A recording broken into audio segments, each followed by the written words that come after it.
grande reviravolta no caso judicial de Kevin Costner. Meses após ser acusado por uma dublê de assédio sexual e má conduta no set, o ator rebateu, chamando as acusações de totalmente falsas e afirma ter provas para sustentar sua versão. Analisamos os novos documentos legais de Costner para tentar anular o processo e convidamos o advogado de julgamento californiano, Nima Romani, para discutir o assunto.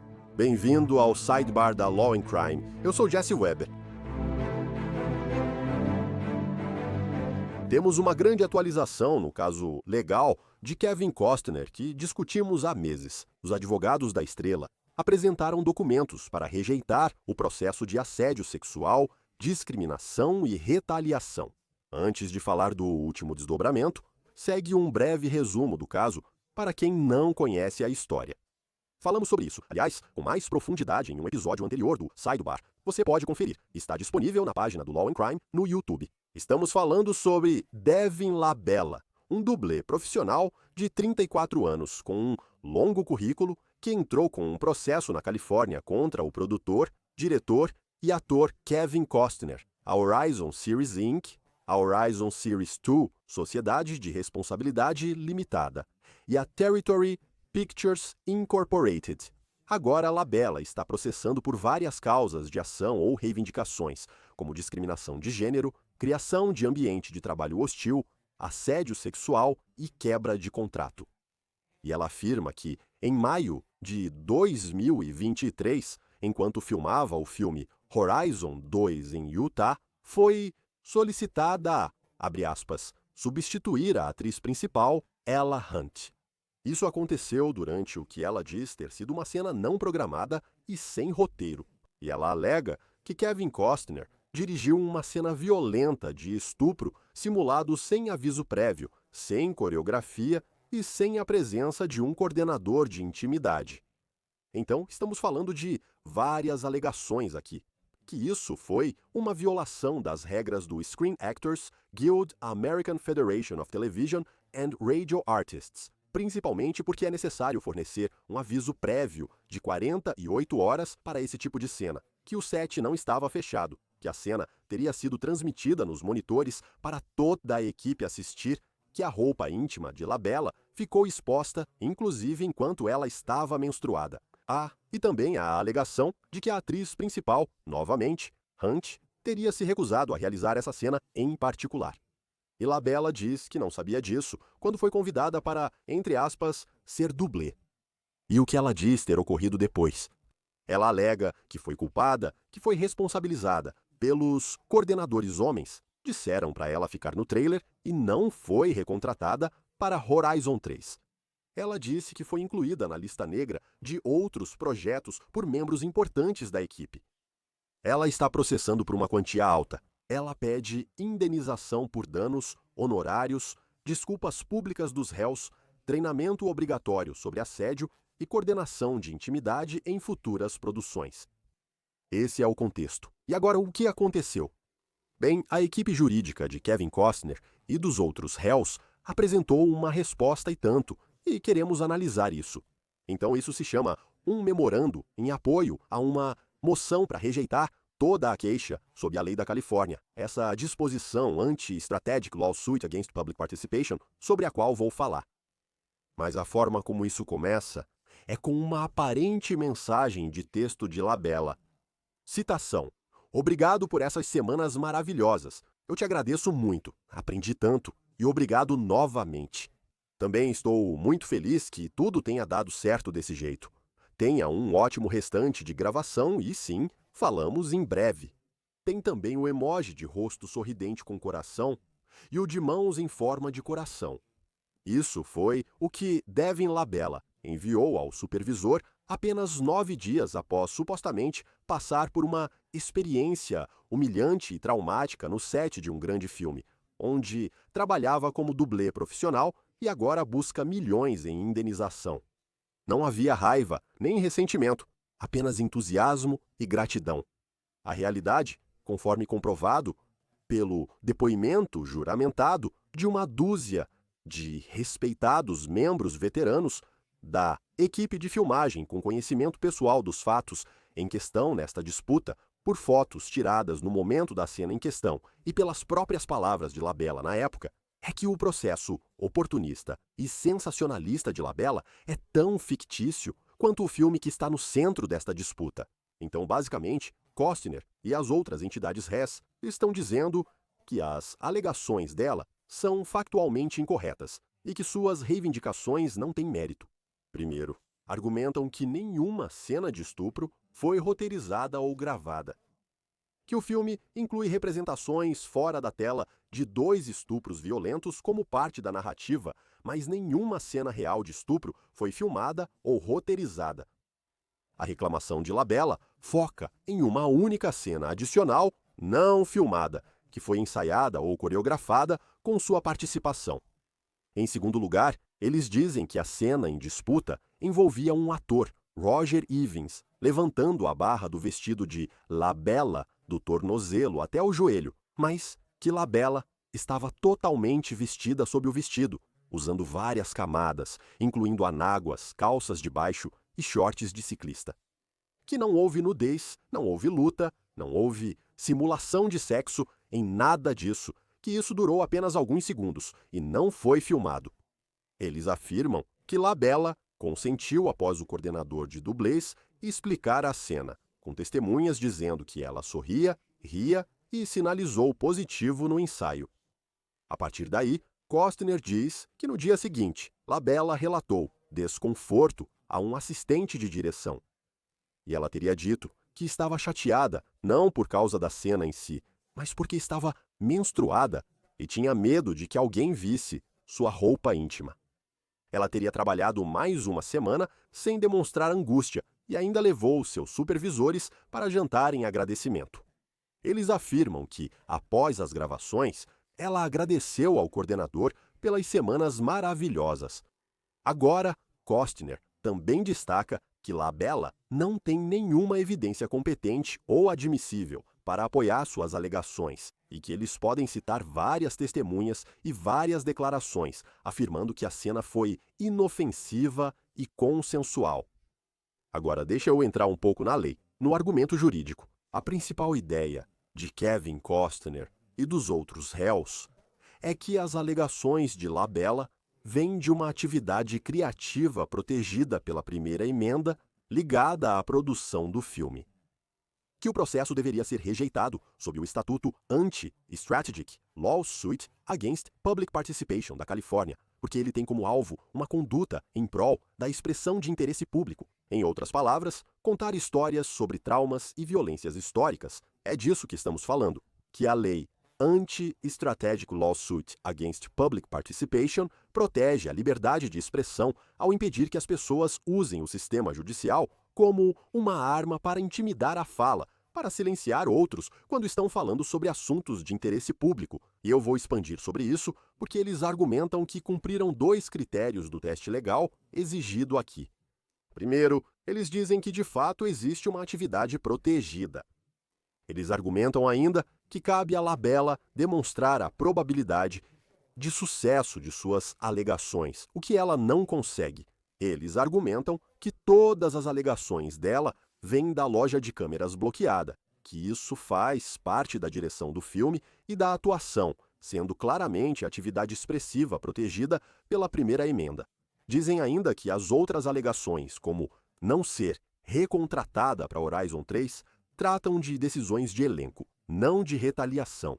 Decisões de elenco são escolhas criativas protegidas. Eles também argumentam que ela não foi realmente assediada, que o bloqueio de uma cena não sexual fazia parte do processo de filmagem. Agora, e quanto ao argumento de que isso é uma questão de interesse público e está protegido? Bem, o argumento é que você tem um filme que trata de temas históricos sérios, incluindo a vulnerabilidade das mulheres durante a expansão para o Oeste, que o projeto Horizon é amplamente coberto pela mídia e que você tem Kevin Costner envolvido. Ele é uma estrela de alto perfil e o status dele torna o projeto e este processo judicial dignos de notícia. Então, a atenção da mídia e o interesse público em torno tanto do filme quanto do processo judicial, o argumento é que isso reforça ainda mais que se trata de uma questão de interesse público, segundo os padrões a Anti-Strategic Lawsuit Against Public Participation e que está protegida. A ideia principal é que o processo de Labella tenta suprimir ou punir uma expressão criativa protegida.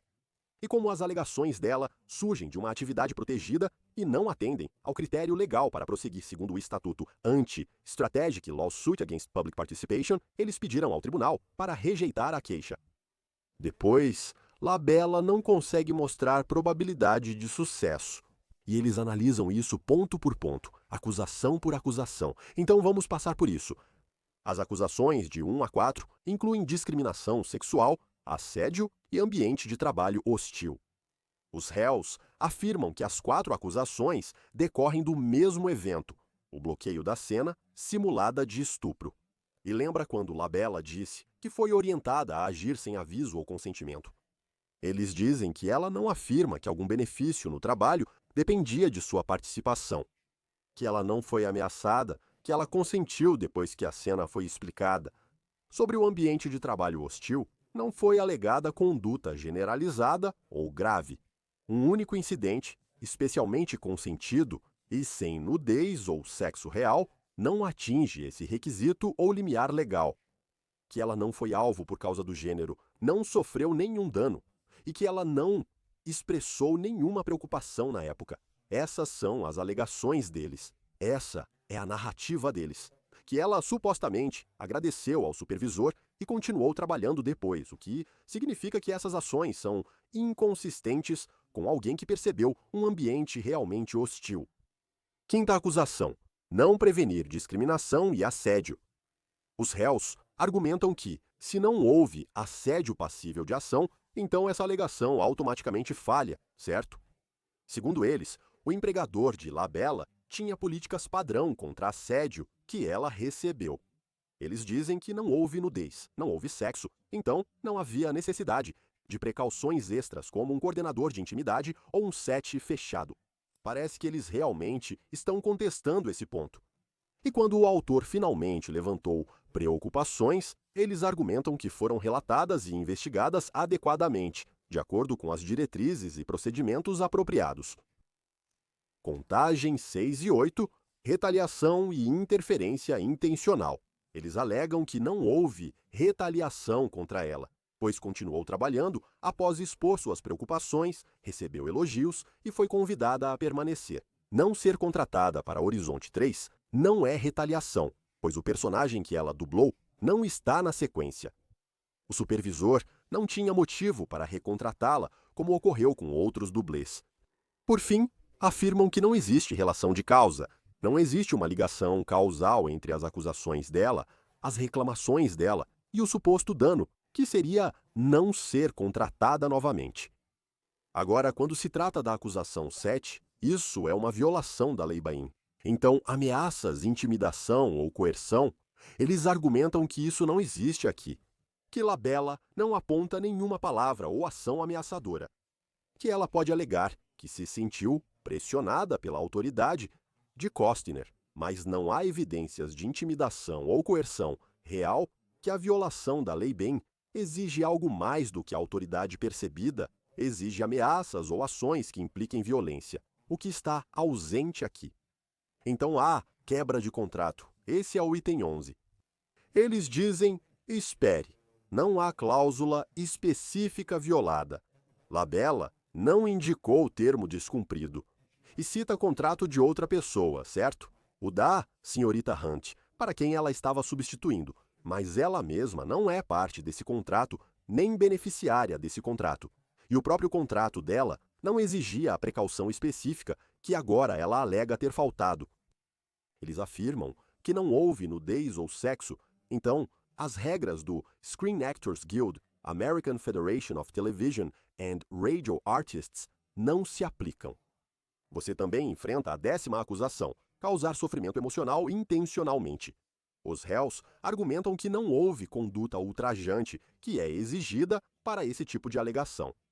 Que bloquear uma cena com explicação prévia e consentimento Não é uma conduta que, abre aspas, ultrapassa todos os limites da decência, que não houve intenção de causar dano, que a autora foi informada e concordou em participar, que não houve sofrimento emocional severo, que Labella supostamente continuou trabalhando, que ela saiu para jantar com seu supervisor e que ela expressou gratidão. Outra questão é um documento apresentado por Kevin Costner, que na verdade é sua declaração. E o que ele diz, certo, nesse documento? Exemplo, as alegações de Devin contra mim são totalmente falsas. Fico muito decepcionado que uma mulher da nossa produção diga que eu ou qualquer membro da equipe faria alguém do nosso grupo se sentir desconfortável ou passar pelo pesadelo que ela inventou. Minha crença é que as alegações de Devin foram elaboradas por meio de declarações falsas e linguagem sensacionalista para prejudicar minha reputação. Essas alegações são tão evidentemente falsas que só posso supor que o objetivo era usar essa linguagem sensacionalista para me envergonhar e prejudicar a mim e aos filmes Horizon de forma contínua, a fim de obter um pagamento enorme e injustificado. Igualmente ruim ter que ler e lidar com alegações que sei serem falsas envolvendo as palavras estupro e agressão tem sido um verdadeiro pesadelo. A verdade importa. Por isso, mesmo com os altos custos financeiros e pessoais, sempre vou me defender e proteger minha equipe de falsas alegações. Já trabalhei com muitos dessa equipe e sei que eles realmente se importam entre si e com as histórias que contamos. Eles, assim como eu, não merecem ter suas reputações manchadas por oportunistas fazendo falsas alegações. Sim, Kevin Costner diz que as acusações de Laela sobre ser forçada a participar de uma cena de estupro não roteirizada são totalmente falsas, uma mentira criada para prejudicar sua reputação e os filmes Horizon. Ele afirma que o momento contestado não foi estupro simulado, mas uma cena artística criada para sugerir o que ocorreria fora da tela. E como parte desse processo, Costner apresentou fotografias do set que supostamente mostram Labella sorrindo e aparentando estar à vontade durante os ensaios. Está sendo relatado que outros membros da equipe apresentaram declarações apoiando o que Costner disse.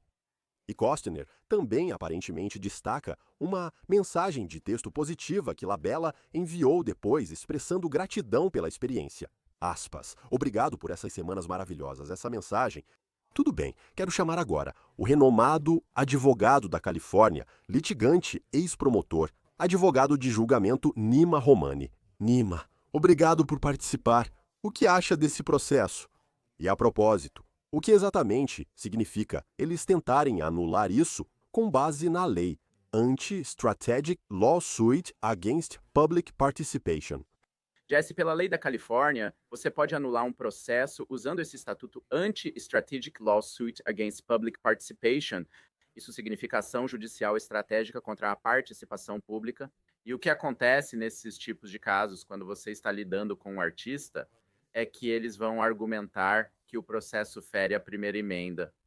O argumento é: esta é uma cena artística, mesmo sendo uma cena de estupro e agressão sexual. Isso é algo que você concordou em fazer. Isso é algo que está coberto pelo contrato do Screen Actors Guild. Há um coordenador de intimidade presente. E você não pode levantar esse tipo de argumento porque isso viola a primeira emenda. Então, processualmente, isso é importante porque coloca o processo em espera. Não é permitido conduzir investigação. E se a defesa vencer, o autor, neste caso, tem que pagar os honorários advocatícios. E mesmo que eles percam, a decisão de negar a moção Strategic Lawsuit Against Public Participation pode ser imediatamente apelada. Assim, o caso fica em espera até ir ao tribunal de apelação. Esse é um argumento forte aqui, porque o que temos são duas narrativas radicalmente diferentes sobre o que era a cena e o que aconteceu. Você acha que o tribunal rejeitaria isso neste estágio? Não acho esse argumento forte, mas preciso te dizer, Jesse, pois representamos autores nesses casos. Já vi juízes considerarem isso e rejeitarem parte do caso ou algumas alegações. Isso permite que a defesa recorra, coloque o caso em espera, faça com que os advogados tenham mais custos. Então, é estratégico. Eu acho que o caso vai ser totalmente arquivado de jeito nenhum, porque nem mesmo uma mensagem de texto que o autor enviou é conclusiva. Isso é mais uma questão para o júri e pode atrasar as coisas. É uma jogada estratégica de Kevin Costner na defesa.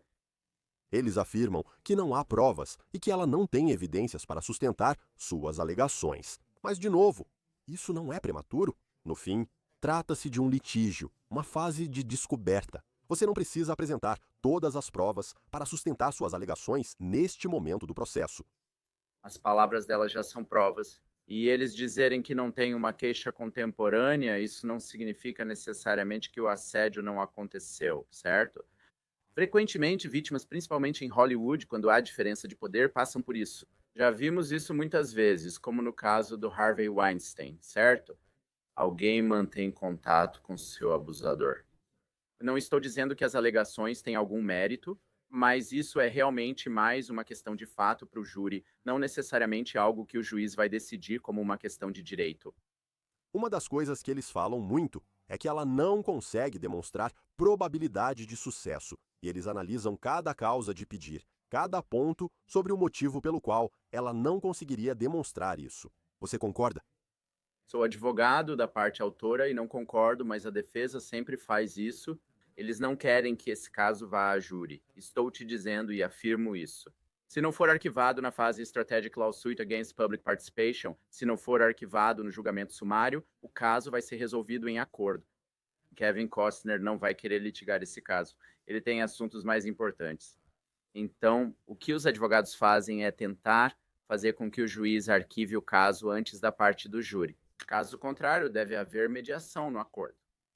Ele apresentou uma declaração nesse processo e foi realmente marcante. Eu já tinha lido partes antes, dizendo que isso é uma mentira descarada e tem sido um pesadelo.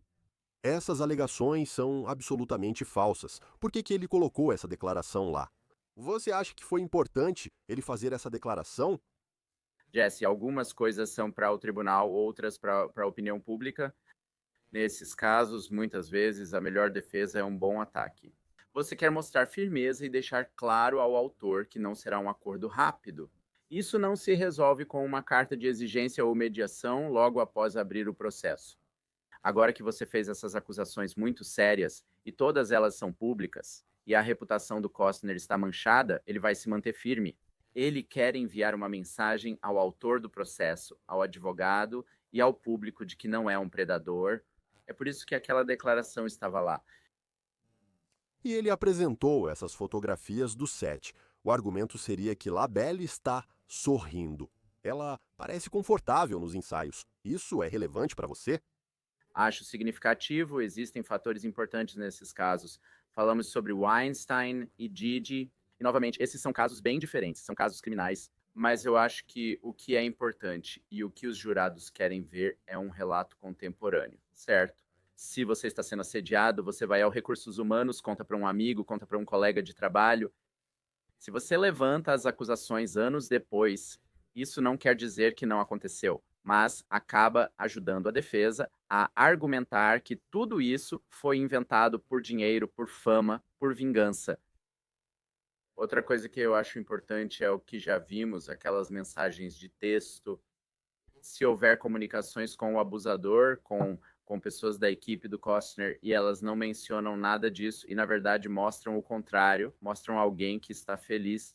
Novamente, isso ainda não é inconsistente com o assédio ou o abuso acontecendo, mas novamente isso torna o caso muito mais difícil de provar. E não importa se você é um promotor ou um advogado de acusação civil.